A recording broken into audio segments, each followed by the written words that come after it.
circling back, let's go. We're talking about the key pieces to have in play as for a practice so that you can scale, you can be scaling, and that it's going to continue on in that trajectory.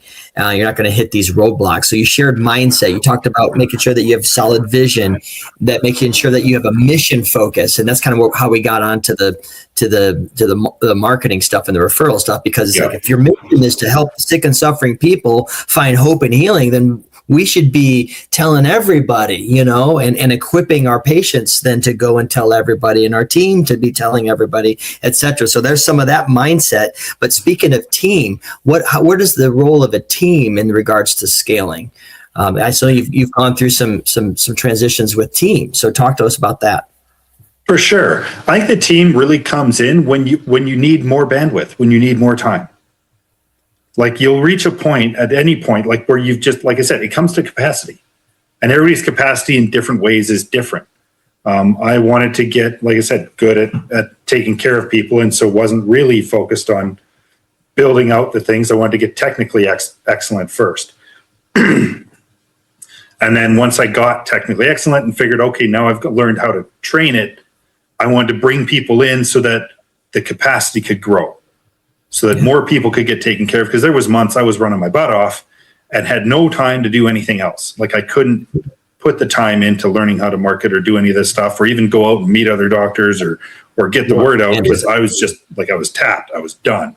I didn't have capacity left to do it. And I was like, I need associates. I need people who can work with me, who can produce the same level of care, and I can train them to do that can then go. And then once you get to that point, you start spending more time managing them, training them. That eats up some of your time. And so it's always a trade-off.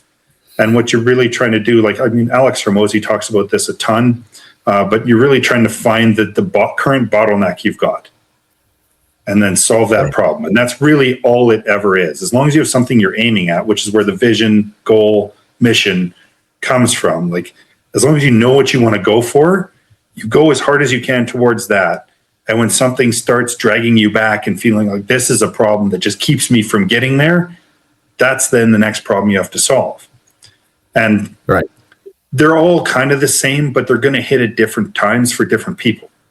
Mm-hmm. Like I said, the marketing one was the one I've hit closer to what I think is the end, at least the end of the current stages I can see for growth. Because as soon as I start getting busier, there's going to be another one.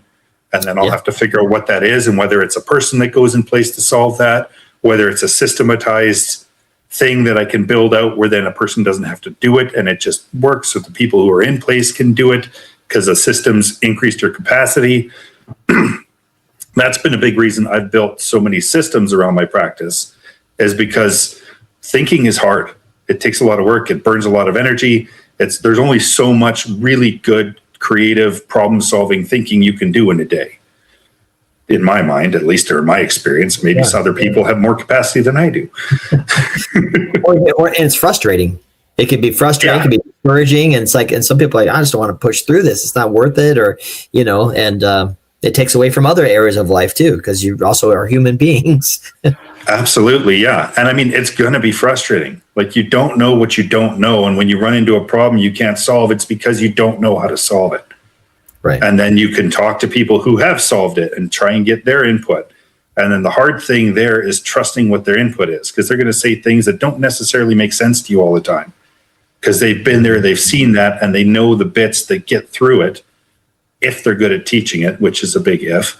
Some people are great at doing, but have no idea really how they got there. They just kind of stumble through and are successful. Yeah.